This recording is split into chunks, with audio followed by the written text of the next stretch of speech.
এক সপ্তাহে বাংলাদেশে দুইবার ভূকম্পন ভাবাচ্ছে বিশেষজ্ঞদের। দুটি ভূমিকম্পের উৎপত্তিস্থল দেশের ভেতর না হলেও বাংলাদেশে বড় ভূমিকম্পের ঝুঁকি দেখছেন তারা। এমনকি রয়েছে ৯ মাত্রা পর্যন্ত ভূমিকম্পের সংখ্যা। বিশেষজ্ঞরা বলছেন ৭.৫ মাত্রা পর্যন্ত ভূমিকম্প হলে ঢাকার প্রায় অর্ধেক ভবনই ক্ষতিগ্রস্ত হবে, অথচ এমন দুর্যোগ মোকাবেলার ২০% সক্ষমতাও নেই বাংলাদেশের। মঙ্গলবার সকালে শক্তিশালী ভূমিকম্পে ব্যাপক ক্ষয়ক্ষতি হয় চীনের তিব্বতে। প্রাণ গেছে অনেকের। ৭.১ মাত্রার এই ভূমিকম্পে কেঁপে ওঠে বাংলাদেশও। এর আগে শুক্রবার ভূমিকম্পে কেঁপে ওঠে ঢাকাসহ বাংলাদেশের বিভিন্ন এলাকা, যেটির উৎপত্তিস্থল ছিল মিয়ানমার।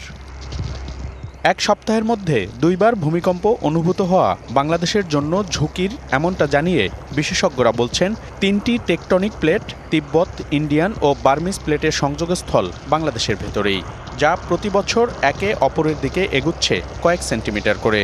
আবার এই সংযোগস্থলেই লকড জোন তৈরি হয়ে বিপুল শক্তি সঞ্চয় করে রেখেছে, যাতে হতে পারে ৯ মাত্রা পর্যন্ত ভূমিকম্প।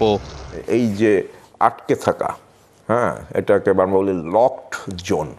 সো এই লকড জোন থাকার কারণে এটা আরও আমাদের জন্য বিপজ্জনক। ৮.২ থেকে ৯ মাত্রার ভূমিকম্প সৃষ্টি হওয়ার মতো শক্তি এখানে জমা হয়ে আছে। শক্তিটা ধাপে ধাপেও বের হতে পারে, আবার একবারও বের করে দিতে পারে। সানবিট সব দিবে সামাল। সানবিট ম্যাজিক প্রেস ডিশওয়াশিং এর মাথা ঘোরানো সলিউশন। গবেষকরা বলছেন ৭.৫ মাত্রা পর্যন্ত ভূমিকম্প হলেও ক্ষতিগ্রস্ত হবে ঢাকার প্রায় অর্ধেক ভবন। 50% মধ্যে 25% হচ্ছে ইমিডিয়েট ভ্যাকেন্ট করে দেওয়ার অবস্থায় ছিল, আর বাকি 25% ছিল হচ্ছে মধ্যম ঝুঁকির মধ্যে। রাফলি বলা যায় যে আমাদের হয়তো 50% বিল্ডিং ভালো, কিন্তু আমরা ক্যাটেগরিক্যালি যেটা বলতে চাই যে রেসিডেন্সিয়াল বিল্ডিংয়ের প্যাটার্ন মে বি ডিফারেন্ট। বড় ভূমিকম্পের মতো দুর্যোগের ২০% ব্যবস্থাপনার সক্ষমতাও বাংলাদেশের নেই জানিয়ে বিশেষজ্ঞরা বলছেন অতীতের কোনো পরিকল্পনারই বাস্তবায়ন হয়নি।